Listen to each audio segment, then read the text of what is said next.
Welcome to the 156th episode of News Dump, where we run through the hottest topics in the Lewis County news scene and discuss. It's Monday, September 11th. I'm local man Aaron VanTuyl, joined by Chronicle Editor-in-Chief Eric Schwartz, Chronicle Assistant Editor Isabel Vander, Stoep, and Chronicle Photo Editor Jared Wenzelberger. We're joined in spirit by sponsors Summit Funding and The Roof Doctor.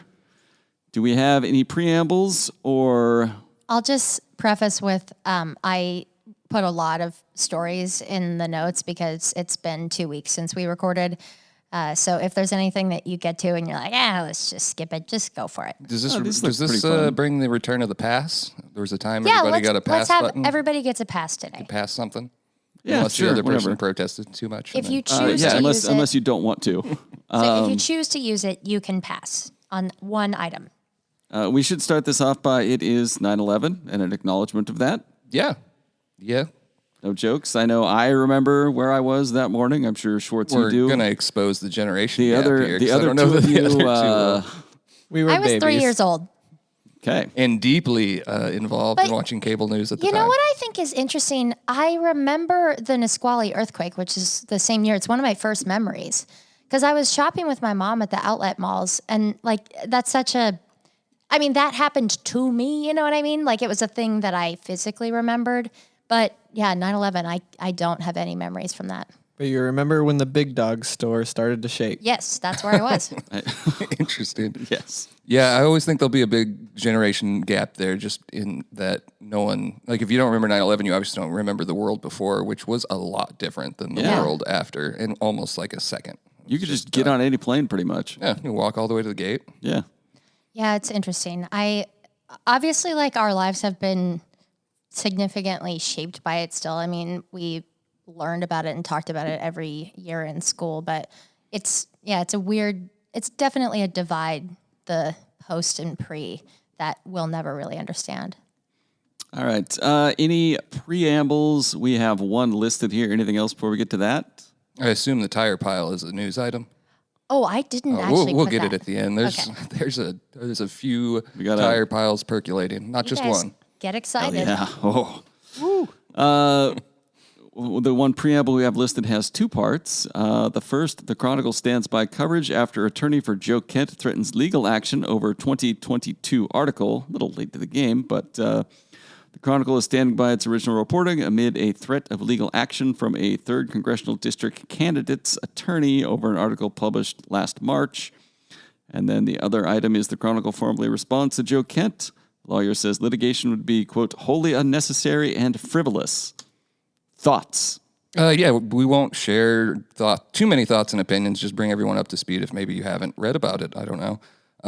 It goes all the way back to March 2022 when Isabel and Jared here were out at a town hall for Kent in Onalaska. There was, we'll describe them as they describe themselves, a Christian nationalist, and what was the other description? Kind of like a monarchist, I guess. Kind of like a monarchist, I guess. They're called white nationalists often in the media, and now by Joe Kent as well in his latest news release, which was new. Anyways, he was having a back and forth with some of these folks from Idaho who he had pissed off, for lack of a better word, by denouncing the platform of another nationalist of some sort. And during the exchange, he was asked a question about a 20-year immigration ban, and in the back and forth, he was asked if it should be due to the demographic replacement that's happening, which is white replacement theory, basically. And his answer was yeah, and that's what was reported, and that's what remained over a year, almost a year and a half, until they started asking for us to take it down, politely at first, more forcefully, and then threaten with litigation for libel and defamation. And Chad and Coralie didn't waver for a moment. They supported the newsroom. They supported the audio recording we had, video recording that we found on the internet, and just the eyes and ears of our two journalists that we trust more than both of those things, maybe, or at least just as much at the end of the day. And so they have retained very good legal representation in Davis, Wright, and Tremaine, who have issued a formal response, kind of laying out what would happen if the lawsuit did come forward. And from Davis, Wright, and Tremaine's point of view, that would be dismissal and paying of our attorney's fees. And I guess I would say my opinion would be the same as the attorneys, that the lawsuit would be meritless. I mean, it's all very, very clear. And that's where we are. Okay. One thing I'll add also is that we are reporting on this in like a news way as well. I mean, it's a newsworthy situation when this sort of thing happens with a candidate that we're covering. So we're trying to while we're talking about it here, trying to kind of just give you like the facts, basic rundown of what's going on. And I'm sure that we'll have updates on it if anything changes.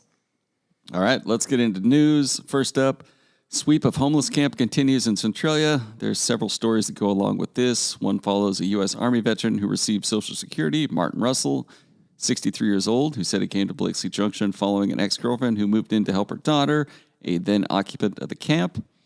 Another is from the perspective of Chuck Wygard, who owns a 0.4 of an acre plot on one part of the land. And another is an update from Mia Handlin, am I pronouncing her first name right? Is it Mia or Mija? Mija Handlin, Public Health and Social Services Director for Lewis County. What do you guys know about this? Or I just kind of was going to pitch it and say, do you guys want to talk about anything? Yeah, Isabel and Jared, you guys did a great job down there. As the people left the camp, I'd love an update where we stand now. I know it's been a weekend and was last reported, but yeah. It's a little hard to get in there right now. Yeah, so the Washington Department of Transportation has restricted access to, what was the word they used? Non-essential personnel. So we aren't essential, we've been told. So we haven't been able to go back since last Thursday, I think. Yeah, and we do have a contact that we can reach out to, Right. but we also want to be able to go down and tell that story when we can and show what we want to and not just show what they want us to see. So, this all, I want to say it kind of happened between the last time we were on the podcast and now. I don't think, obviously some of the context we talked about in the past, but this land is right next to Interstate 5. It's WSDOT land, and they promised whoever bought it, it's like surplus. They promised whoever bought it, they would clean it and clear it before the transfer of ownership. So Rainier Rail purchased it. Oh, actually, I think we mentioned it at the very end of the last episode. Yeah, we did. Yeah. Anyway, so then people got a notification that they had to be gone in the next week. And on Tuesday morning, crews came and started clearing out the camp. It was a really, I would say volatile situation for at least the first day. There was a lot of people there, a lot of yelling. But there was also a sense that WSDOT was going out of its way to make sure that every person was being contacted individually. And I would say it could have been a lot less compassionate than it was.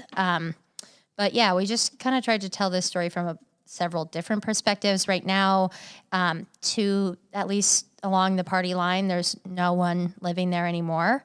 And there have been more than 70 tons of trash removed from the area. And the community has a wide range of reactions to this. Some people are like, I wish it happened sooner. Some people think it's sad. Either way, I think it's very, very likely that we'll see consequences or results or whatever you want to call it in the next coming weeks as these people are leaving this area. It's around 23 or so people leaving the area and looking for a new place to be. All right.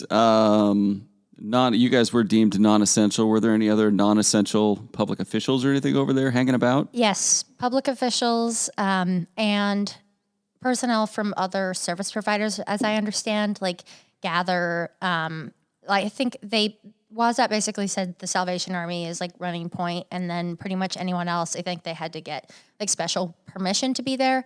And as of I think it was Thursday, but now it was Thursday. 4 days ago. Yep. As of Thursday, the Centralia Police Department was supposed to start enforcing trespassing if anybody was going there. And residents unnecessarily. aren't allowed to go and get a trailer to bring back and get their stuff out now as of that day. Right. Was Sean Swope over there? Yes, he was. And When you But saw not him on that leave, last day after the trespass. Did he need a cigarette or a cold shower after leaving? Boy. I don't know. I don't want to make this about beating up on a public official or anything else. I'm also disappointed that we don't have access to the site just because it's been proven just over the last few weeks that news happens there. I mean, we've had fires, we've had overdoses, we've had like stuff of the public interest. However, I don't want to be the guy whining about that when these people all lost their homes. You guys did great in talking with the veteran, as Aaron mentioned, and that just made me feel sad to see that he had found like a modicum of comfort and security in building his own little structure there. You can be mad and say, it's illegal and, get a job and get out of there. But at the same time, he's going from having a secure place with a pet cat or more than one, I don't know, to no one really knows where. He had a cozy little spot where he could sleep at night and feel safe. And he's just one of the people there. It's just sad. I really appreciate that perspective as well. And like, I wrote in the story, like he's talking about these plans that if he had all the time, he would like make a bathroom over here and a kitchen over here. And none of these things he knew were realistic. But as I wrote, like for a couple more minutes, he dreams of like what he would do on the land that he doesn't own. So it's clear to all of us, like it's not about the fact that people are entitled to stay wherever they want. That's not what is trying to be communicated, I don't think, by anybody.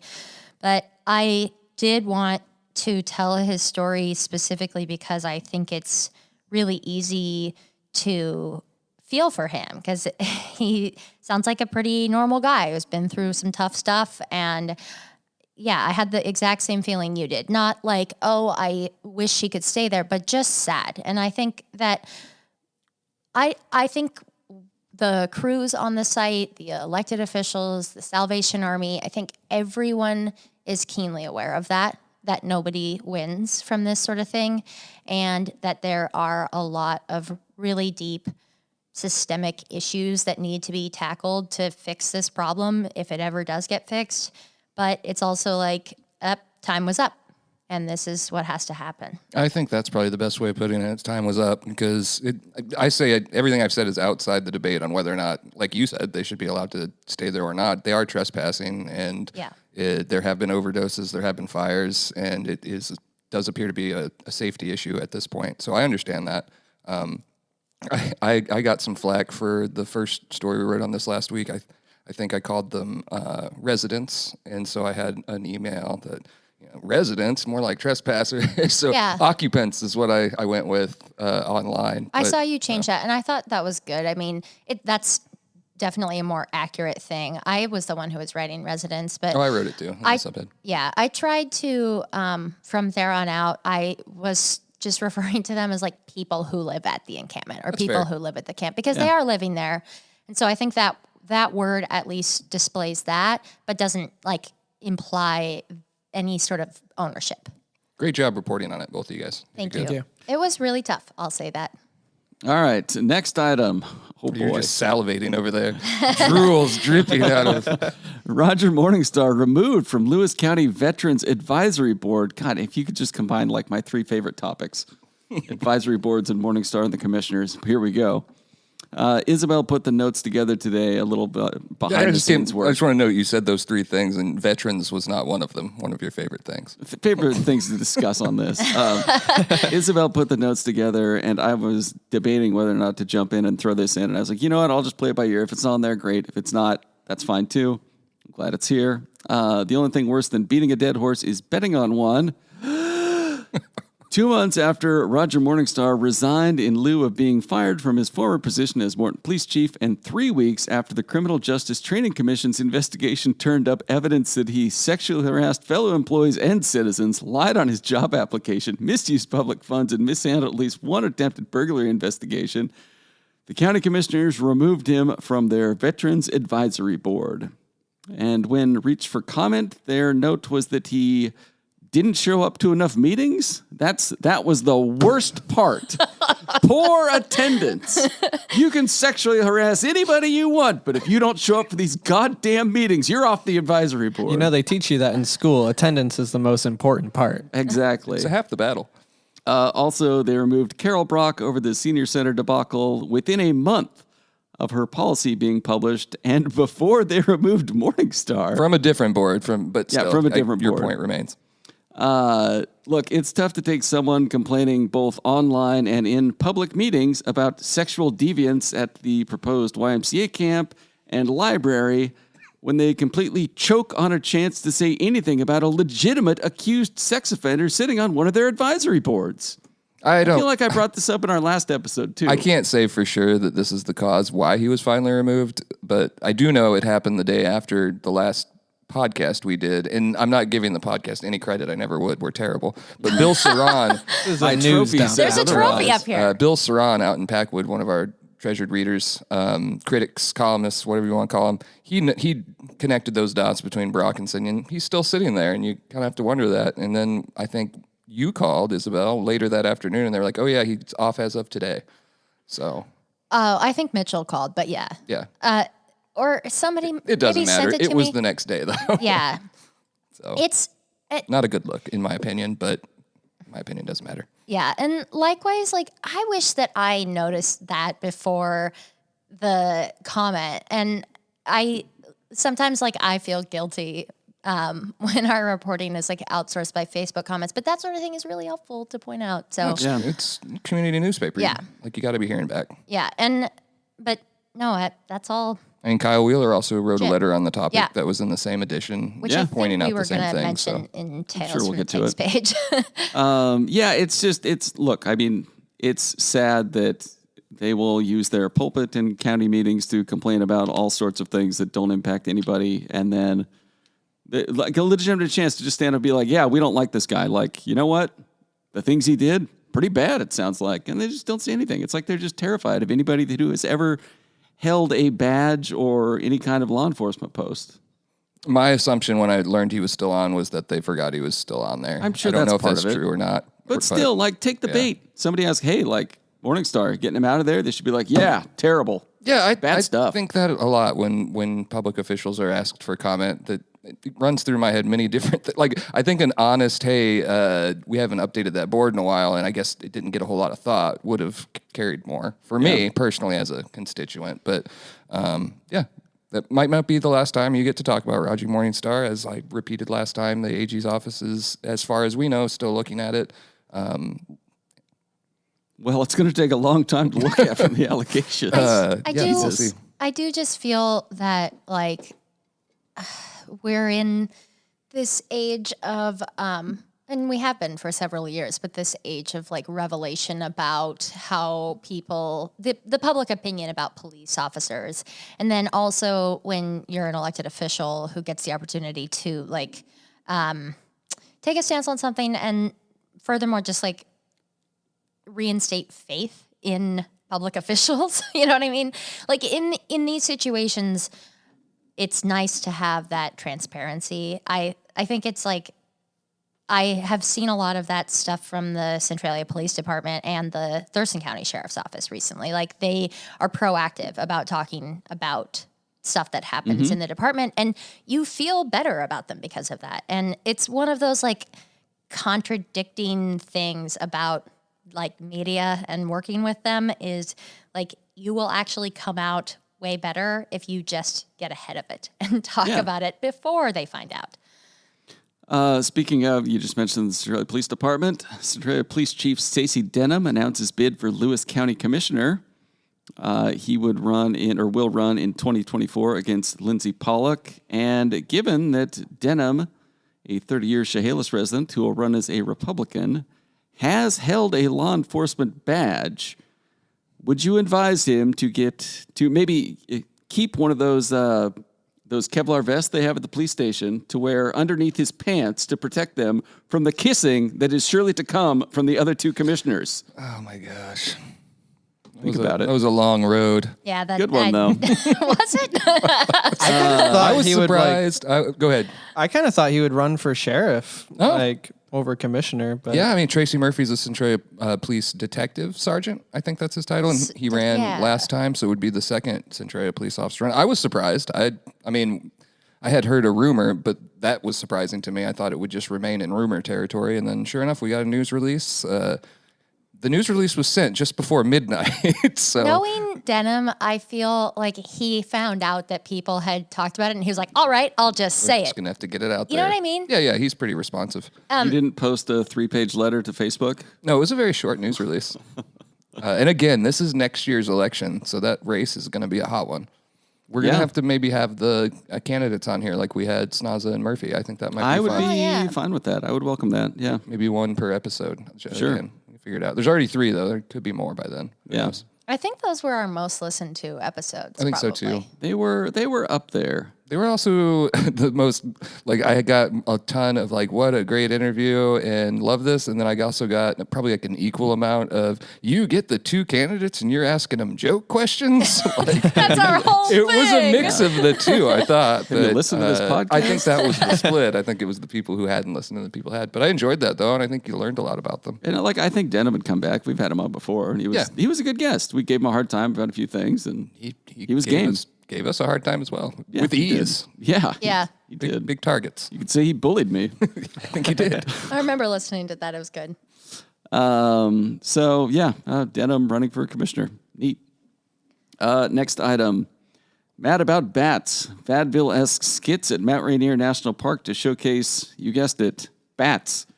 In a unique blend of circus arts, wildlife education, and comedy, 30-minute performances across the park began Friday to teach attendees of all ages about bats. Do you guys want to hear a good bat story? Yeah. All right. So when I was a kid... Pass. No, I'm kidding. Oh, that would have been so dope. When I was a kid, I would always sleep with my window open. And one night, fell asleep with my window open, and I woke up and I heard like a fluttering around. And I turned on the light, and there's a goddamn bat in my room. I couldn't get it back out the window. So naturally, I just opened the door to the rest of the house and shoot him out there, closed the door, and went to sleep. And I woke up to my mother screaming because she'd gone up to wake up my little brother, and there was a bat sleeping on the pillow next to his head. Oh. You just released the bat into the house and went back to It bed? wasn't my problem, man. I Jeez. closed the window, though. I'll tell you that much. at least it's not like an Ozzy Osbourne story. So he bit his head off. Yeah, I don't know. I don't remember how the story ended, but And that's how my brother became Batman. yeah. Anyway, Dr. Tara Chestnut, a wildlife ecologist who worked with the park's wildlife team to develop a program, said bats' erratic nocturnal nature makes them hard to understand. Perhaps, she said, quote, if they were active during the day and people could see bats foraging like the acrobats they are, it's pretty good. Our feelings about bats would be warmer, like many of us feel towards birds. You know what? Birds are trash. Excuse Bats me? are much cooler. Why don't you do Bat of the Week? You know what also is really good? Vaudeville. Yeah. Have you guys ever gone to a vaudeville show? I've only been to one in my life, and I loved it. We're going to go to one of these skits tomorrow. I don't think that these bats are going to be doing actual vaudeville. There aren't actual bats in the show. But there are acrobats. No trained bats? They're like circus performers. Okay. But during some of the performances, they're doing sonars, and they'll be reading those sonars to see what bats are in the area. Yeah, Oh, they that's have cool. this thing called like a bio blitz. Apparently, they play this frequency, and then they can tell you which species are around. Ah, that It's sounds very fake. interesting. It's like when the So- ghost hunters go to a museum and they're like, oh, there's activity here. I'm pretty sure it's not. When could someone that listens to this go and watch the bats perform? I don't think. Well, if they If you have time listen to tomorrow, this really early. yeah, if they have time tomorrow, they can go. There are 2 shows at Mount Rainier, one at 10 a.m. and one at 6:30. I think both are at Longmire. On Tuesday. Tuesday, September 12th. Right. Yes. Sorry. And then also, this show is being performed at different national parks in this like region. It was developed by this like Mount Rainier ecologist, but I think there will be different showings. So if you're like a traveler, you might be able to catch it elsewhere too. All right. Next item. A toxic place to work. Toledo mayor resigns, cites health concerns and ongoing issues with city council.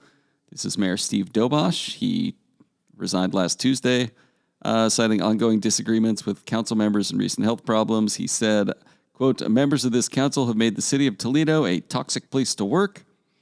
Council members were sympathetic towards his health concerns, but defended their actions. After Dobosh left, Eric Hayes moved to the mayor's seat on the dais. So he just got up and left mid-meeting? He was mayor pro tem. We knew it was happening. I mean, that's why Mitchell was there. Somebody called to say he was going to be resigning, so I don't think it was a secret. I think he was telling people. Did he literally move to the mayor's seat? Like, literally? Yes, that's what the reporting said. I wasn't there. Hell yeah, what a move. You know what the most interesting part of the story, not that the intrigue down in Toledo is interesting, is I got on the back end of our website the next day, and it was by a factor of 10 the most read article on the site, and I was like, what the heck is going on here? And then when the reporter, Mitchell, got an email from a woman just furious that we didn't note that it was Toledo, Washington. So it got shared somewhere in another Toledo. We're not Ohio. sure. We could be, but she wasn't clear. It got shared somewhere there, and then I guess everyone thought it was the Toledo mayor, and they found it interesting that he was wearing like jeans overalls, and like this was all in the email. And then, yeah, I don't know. I shared it locally, and it didn't have the same effect like on Facebook or Twitter or anything else. The population of Toledo, Ohio is 268,500 as of 2021. Well, they gave us some clicks, so and every single one of them clicked on that post. Making it the second most popular post on Chronicle. It's very popular. I don't know. I can find like the source of virility if it happens like on Facebook or Twitter or even Instagram. But once it goes to like Reddit or something like that, we don't get any referral numbers. So somewhere out there, there's a happening Toledo mayor link. Anything else before we go to the ad break? Well, I just think it's a good time always to talk about the roof doctor. Oh, you just went straight into it. There's no reason why. We should just be able to talk about them all the time because since 1959, they've been a family-owned roofing company that offers free estimates on your roof. And they do house calls. I don't know how else they would do it, but they do that. Yeah, people are always coming up to me in the streets, tears in their eyes, saying, "Thank you, sir, for talking about the roof doctor on your podcast." Always.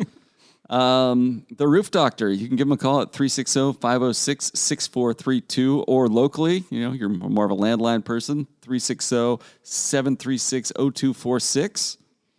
And they eagerly await your house call. I have to note that they are a finalist for Best of Lewis County. And today I did the annual tradition where Jared and I print off a copy and I give it to Jared so he can get photos of winning and runners-up. So if you see him taking a picture of your business, don't get cocky and think that you won. I'm talking to you, other roofing companies. But he's going to be out there. You'll be out there. Sealed briefcase. I'm handcuffed to it as we speak. It's true. We're just getting a report the briefcase has been stolen out of Crawler's car. Oh, no. Too close to home. But yeah, Jared knows not even Isabel can see the list, so... Sorry, Isabel. I already looked at it. Darn it. I figured that happened. It's handcuffed to my wrist. Quiet, everyone. Anyways, we'll have more on Best of Lewis County soon. And look for Jared out in the community taking pictures of businesses and individuals. And don't even try to ask us because we won't tell you. If you ask him for it, it's like 40 pages, but he will eat it all right in front of you. Yeah, and it's going to take a while, so you'll have to stay there. All right. With that, we are going to take a quick break. Hi, this is Jeff and Julie from Fairway Lanes. Jeff and I met JSIC of Summit Funding at our bowling center, so when we fell in love with this community and it was time to relocate, we knew we would be calling Summit Funding. They understand that everyone has a unique situation when buying a home. He had already helped 2 of our employees get into their own homes. The Summit Funding team exceeded our expectations. It was a seamless experience with great communication from his whole team. Thank you to Summit Funding for making our buying experience special and memorable. Okay, we're back, and this is the part that we normally do segments. We just went through the opinion page. We usually do Tales from the Takes page at this point, but there was none that we really wanted to talk about. As we mentioned earlier, there was a Kyle Wheeler letter about the commissioner. It's called Commissioners Allowed Disgraced Former Morton Chief to Remain While Ousting Brock. And then there was a Brian Mickey commentary, and then 2 from Julie McDonald that we haven't talked about. One included her daughter's wedding, one including the writers' conference. And then there was like a handful of others, but we have a lot of people in the People's Champion section, so we're just going to move on. So, Sirens Banger of the Week. Aaron, you take it. One more note. There's been a ton of letters in the past week, Oh, so you yeah. might want to go update yourself on those. We had 3 full pages of letters last week, which I can't remember the last time we've done that. That's crazy. So many letters. People Letting have the hopper fill opinions? up. Yeah, well, there's lots of opinions. They're not even like campaign ones yet. Just wait till that arrives God. soon. Sirens Banger of the Week. I'm going to need you guys to explain this to me because I saw it and glanced at it and tried to read it and gave up not because the reporting was bad, but because I lack in attention sometimes. Anyway. It's a very long press release. I can condense it down. Yeah. All right. Janet serves warrant, seizes evidence at Green Hill School after reports narcotics were distributed by staff member and overdoses were not reported. So just give it to me straight. Were the drugs for the staff or the kids? I think that's what JNet is determining in one way. Basically, there was an overdose last year. I believe it was in November.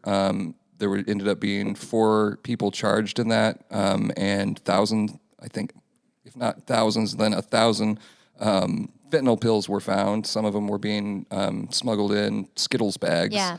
And basically, at that point, JNet, so that's Centralia Police, Chehalis Police, DEA, they sent a letter to the state attorney general's office basically asking for more help at Green Hill, and state AG's office responded, nah, we've made some changes. We think you guys will be good. The JNet got information that Green Hill was not reporting overdoses to law enforcement. They were handling them internally. And likewise, a report that a staff member might have been supplying an inmate with fentanyl. They served a search warrant there on Thursday, August 31st, which is probably the biggest news to me, is just having JNet serve a search warrant on Green Hill. Yeah. This wasn't Green Hill opening the doors. This was JNet showing up and being like, open the doors. A judge has told us that we can do this. Like, we have enough evidence to support that. So they go in and ended up seizing a lot of evidence. They shared some photos of what appears to be drugs, shanks, other items that were seized just being stored in lockers there. A staff locker. Yeah, staff lockers. And yeah, so it's wide open, but it's a big deal. And the link you attached to is kind of our breaker that they put the news release out. So I think Emily did a good job in her rewrite of it the next day. Yeah, a little convoluted, but that's the long and short of it. Is JNet is wanting Green Hill to answer some questions, basically, and trying to shut off fentanyl in there, which, yeah, I think it seems like good work, JNet, to me. Look, I'm pretty tough to impress as far as law enforcement goes, but good work, JNet and Centralia Police. And 4 students there were arrested in connection with that. Yeah, and the person who suffered that overdose survived, but it was touch and go, like unresponsive when found in the cell or in his room where he stays. And I think taken to Harborview, if I remember correctly, and then was there for a long time, but did recover. So, and it sounds like the reason the search warrant was served is because the only way those drugs could have made their way into the prison complex is if employee brought them in. Right. And JNet has been aggressive on these, so like if you're following the news, you'll know that anytime in Centralia or in one of the JNet jurisdictions, which is really the whole area, I guess, if they find someone who's overdosed, they immediately jump to where did they get the pill, and then they're aggressive in tracking it backwards. So Green Hill not letting law enforcement know it's happening is not allowing them to do their jobs, and if they're on the same stance that they have been, that it's very important for them to talk to everyone immediately.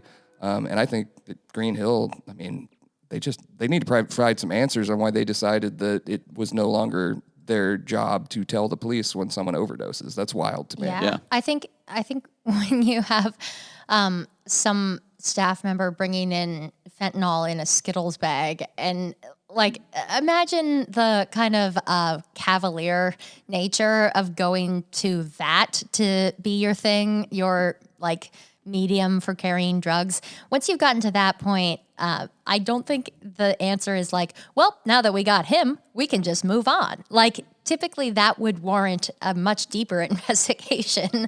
And yeah, I think it's really, it's sort of obvious now, but I wouldn't have even thought about this until we got this. And I was like, oh yeah, like, wow. Correct me if I'm wrong, but did we get a statement from like the Attorney General's office that said because they upgraded their security at the front? That was what I condensed down to we've made changes. Right. But like in the letter specifically, and it's addressed to Chief Denham of the Centralia Police.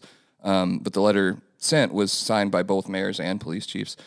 They say, as you may know, Green Hill partners with local law enforcement and the Joint Narcotics Enforcement Team, and it also works closely with Child Protective Services, PREA investigators, and DCYF workplace investigators. So it's like, we partner with local police, so why would we need to do that? And then Green Hill doesn't even let the police know when there's an overdose. So it's like, there's some serious disconnect between the AG's office and It's like, Green Hill. do you know who JNet is? Yes. Do you have their phone number?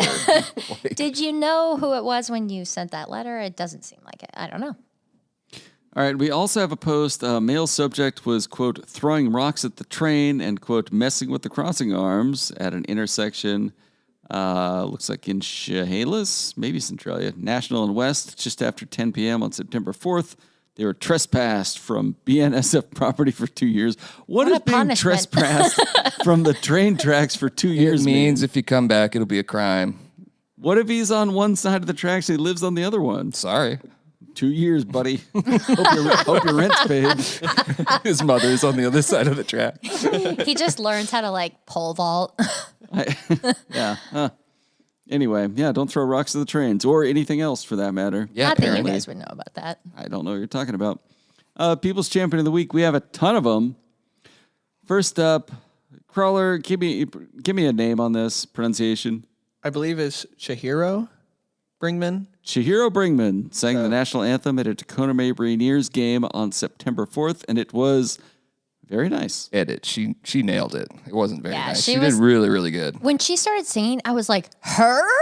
Like, she's very small statured and quiet from my experience. I don't know her very well, but I've seen her in like the sports context and stuff. And she started singing and it was like stunning.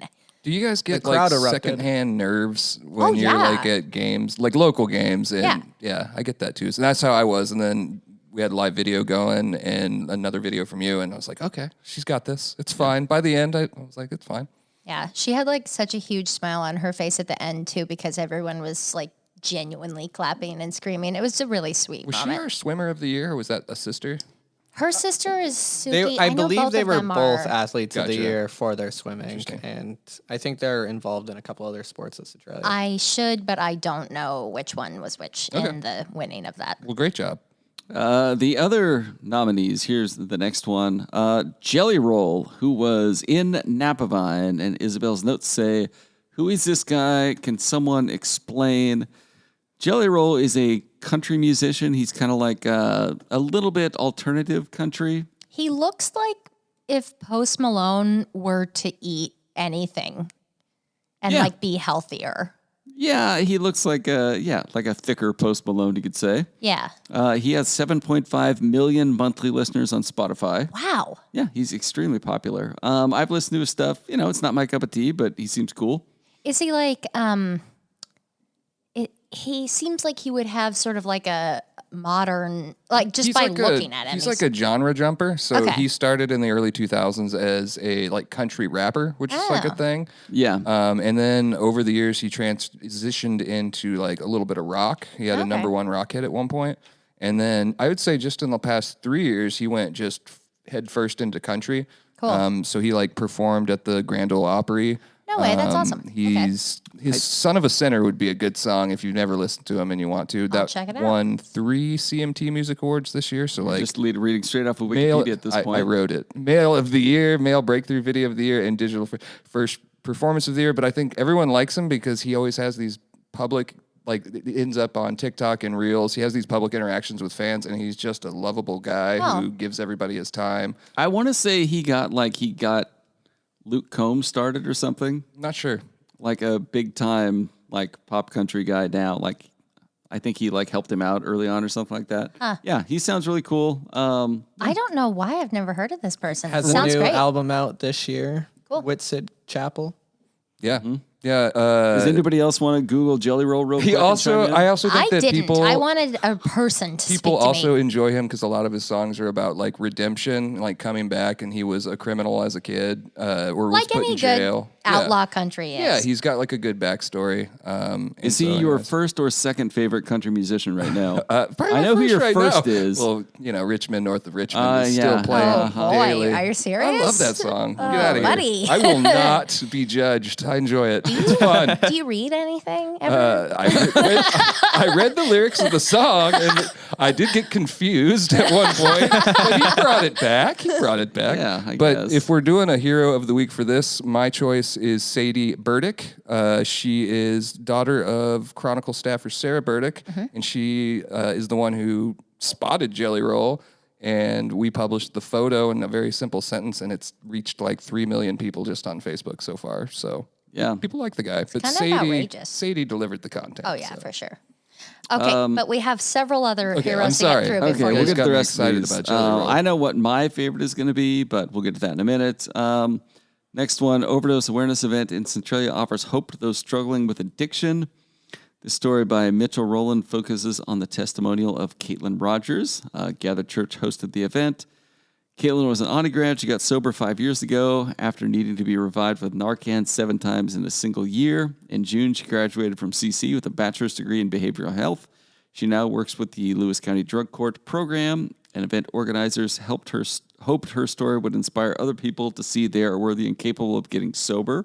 This is a very good feel-good story. It was really nice. I definitely recommend reading it. And it's fun when you like get a new reporter and they just immediately write a really heartfelt, like very good community feature story. It was awesome. Mitchell's been killing it. Yeah. Yeah, it was a great event, and I enjoyed how he wrote the story, focusing on the one person, like you said. But it did remind me, after he wrote it, of when I was working at the Daily Interlake, we had a new reporter show up, and they wrote something, and we had this old grizzled editor that never said anything nice. And then the reporter was like, well, the story's in. The editor was dead quiet for like 30 minutes, and then he was just like, oh, thank God, you don't suck. It's the nicest thing he ever said.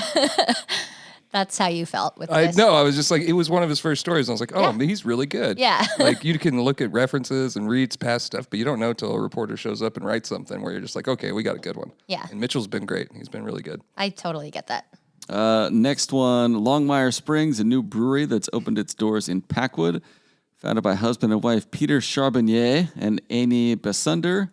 The Longmire Springs Brewery opened in June. Charbonnier said the business has received great response since it opened. Aaron I'll just get to loves that. I'll French get to this. names. Okay. We're getting a lot of support from the local community, he said. They have 4 signature beers, a West Coast IPA, a Pale Ale, a Pilsner, and a Hazy IPA, and a roading selection that includes their blueberry wheat.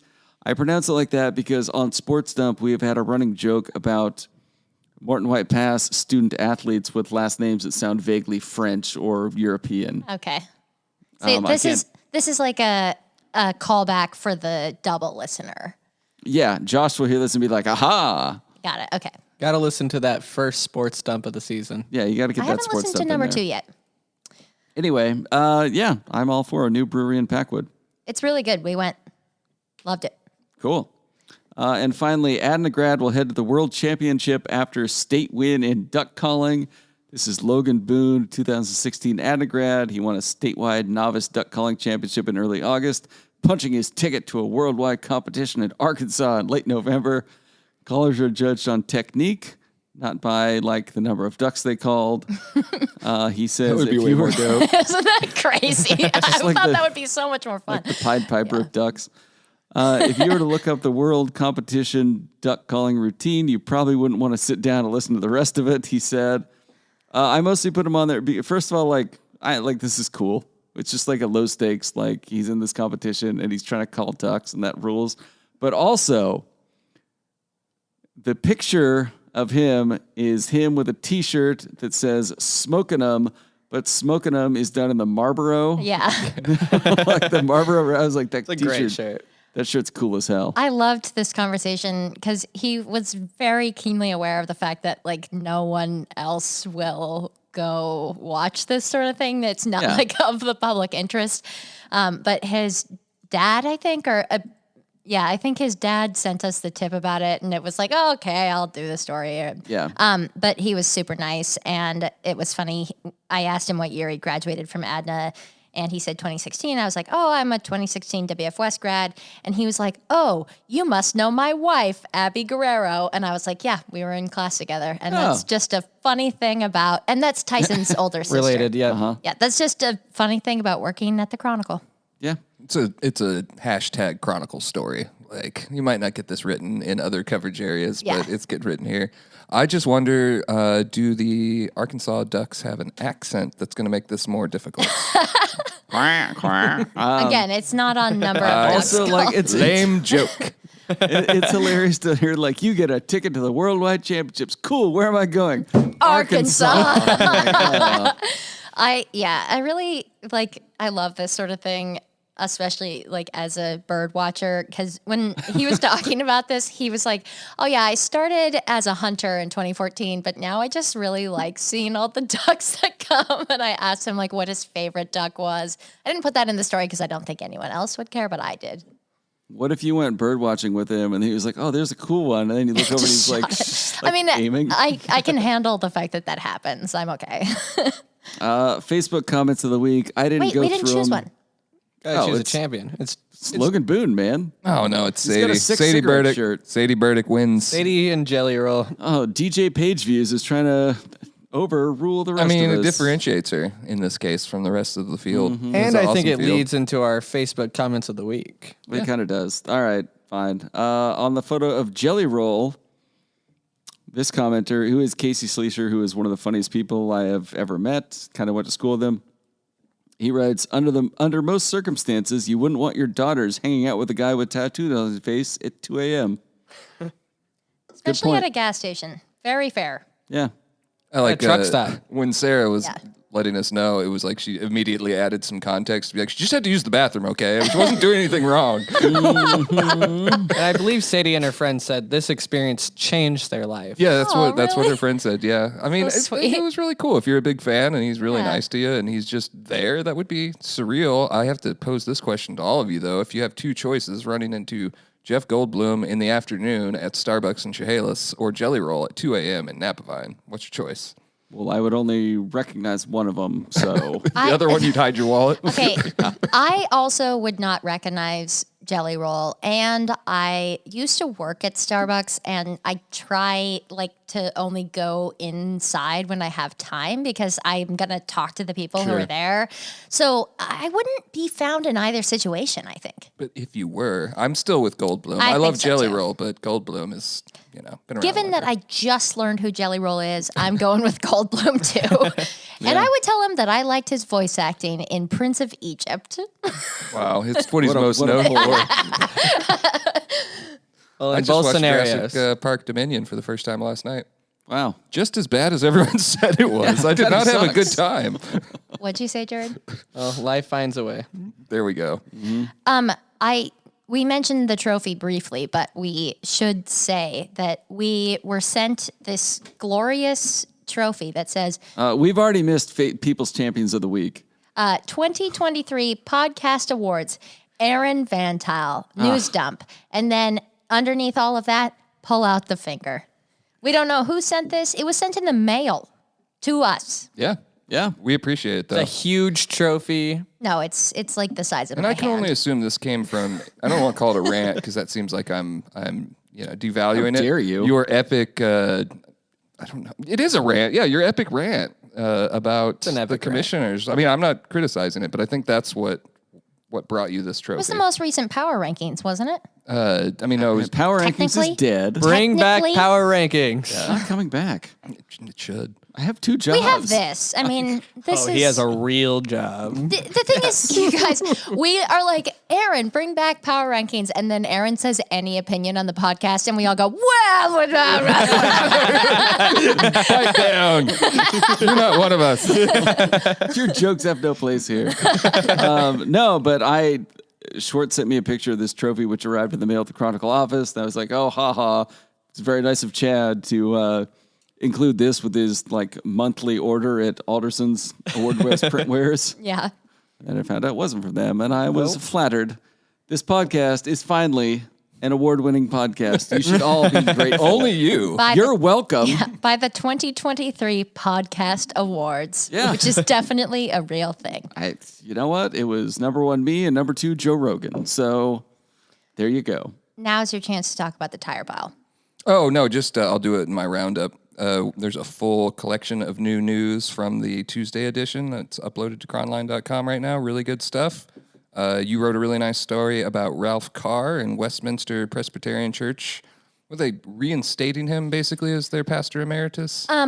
Yeah, just sort of renewing that relationship. It sounds like Ralph would like to join. His family has been attending the church there for a long time, and it sounds like he would like to join them and be a member of the congregation again instead of just a pastor. So the congregation and him sort of renewed that relationship of pastor emeritus and basically said, like, by the way, don't give advice where it's not warranted, but also we love that you're like back here in these doors. But he's still like helping with Harrison Square Presbyterian. It was a nice story. Is this kind of like when an NFL player is about to retire and they sign a 1-day contract with like their original team? You know, I don't know that much about the NFL. Yeah, it's a little like that. We had a story from Owen, our 9/11 feature of the edition, on a Tenino sculptor who's planning to write a book about his 15-year struggle to place a 9/11 memorial that includes actual pieces of the World Trade Center and the Pentagon. We've written about it a lot over the years. Spoiler alert, it was Jay Inslee's fault, according to the story, that it's not on the Capitol grounds, which is really interesting to me, and I wish we could dive more into that. Tenino guy gets the sculpture together that has pieces of these historic places. Brian Baird, former congressman, works with him, and they get it all the way to the Capitol, and then the state was like, actually, 9/11 isn't a Washington thing, so it wouldn't go on the grounds, which I have a little bit of understanding for because people are trying to get hundreds of things onto the Capitol grounds every year permanently. Anyways, another spoiler alert, it's in Kashmir, not the... Kashmir, Washington. This confused Isabel. Not the one with the K. It's in central Washington. I think it's a really cool sculpture. I mean... It's the second most famous thing to come out of Kashmir, I'm sure. It's first. Haley Van Lith. Oh, there we go. I didn't want to derail you, but a fun fact that I recently learned, Brian Baird is the uncle of Billie Eilish. I've heard that somewhere. What? Isn't that weird? Yeah, straight up. Yeah, I heard that somewhere. We should write a story about that. You should. What? That's absurd. You think Jelly Roll gets clicks? Throw Billie Eilish in there and you'll be swimming in page views. No, it's really, really weird. I won't go into the details when they come closer. I just look it up. I swear it's real. You know how families work? Google it. Fine. I mean, did you know Macklemore's grandpa is shut Price up. is Nobody Right cares guy? about Macklemore anymore. You're making that up. Oh, it's true. Step, but still. The maternal uncle of singer-songwriters Billie Eilish and Phineas O'Connell. I'll be damned. Yeah. I learned that while I was reading a Seattle Times article where they were talking about a Billie Eilish show, and it was just like plugged into the bottom. That's where I saw it too. It's never really been dived into. Not that there's much to dive into, but it's definitely interesting. I'd like to get that in the paper at some point. It's a fun fact for sure. And then half the people won't know who Brian Baird is, and the other half won't know who who Billie Eilish is. Yeah, so it'll be a wash. But wow, that's true. There's a small Venn diagram between the two. Yeah, it's interesting. And that Venn diagram is me, and I want to read the story. There's lots of more stuff on Chronline, including not one, but 3 opportunities coming up for tire piles. PL is going to hold a community event, and Lewis County is hosting 2 tire recycling events in October. We will inform you more as it draws closer. And also, Chehalis Outfitters, this is another annual story we do every year, but they're doing their Give Hunger the Boot food drive type thing. You buy a pair of boots, $5 goes to the Lewis County... Georgia Boots. Yeah, Georgia Boot. Not plural, though, just boot. Georgia Boot, yeah. Last year, they donated $3,000 to the food bank, so I do think it's a cool thing. And then Kelly Erb, formerly a Chronicle employee, now the store manager for Sunbirds, notes other news in the story is that Chehalis Outfitters bringing guns back. They're going to sell guns again, which we've heard some people who were unhappy. Yeah, Chehalis Outfitters didn't sell guns when they bought Sunbirds, I believe. If I'm incorrect, I'm sorry, but... Yeah, their original, from what I remember, their original license that they had up north they didn't sell guns at that other shop, but when they purchased Sunbirds and the customers were like, "Hey, you're not carrying guns anymore. What the Right. heck?" They were like, "Oh, well, we'll look into that." So Supposedly they'll be on it, and in addition, they're going to add more lineup than Sunbird's carried, and they'll do special orders and transfers and things like that. But anyways, big Shales Outfitters fan here. So if you just buy one Romeo, is that like No, you got to buy a pair. I'm pretty Georgia sure. Boot. okay? So you Yeah, Georgia Just Boot. the brand is Georgia Boot. no, I know. I was just making a joke. Apparently, Billie Eilish's mother is Maggie Baird. Oh, you're still on that. Of course. But yeah, that Who was is the in- maternal part, the maternal uncle part. Yeah, she's Remember an that? actress and producer known for Life Inside Out and Mass Effect 2. Does a lot of voice work in video games. So right. now you guys know. I like that her IMDb note says she has been married to Patrick O'Connell since August 6, 1995. They have 2 children. It does not list who their 2 children are, which is hilarious. Anyway, That'll do it. There's a bunch more stuff. Just check it out yourself. yeah, we're sponsored Go by to Summit Cronline. Funding and The Roof Doctor. Leave a review and rating on Apple Podcasts if you want. We just had a new one. It was very good. We'll talk to you next week.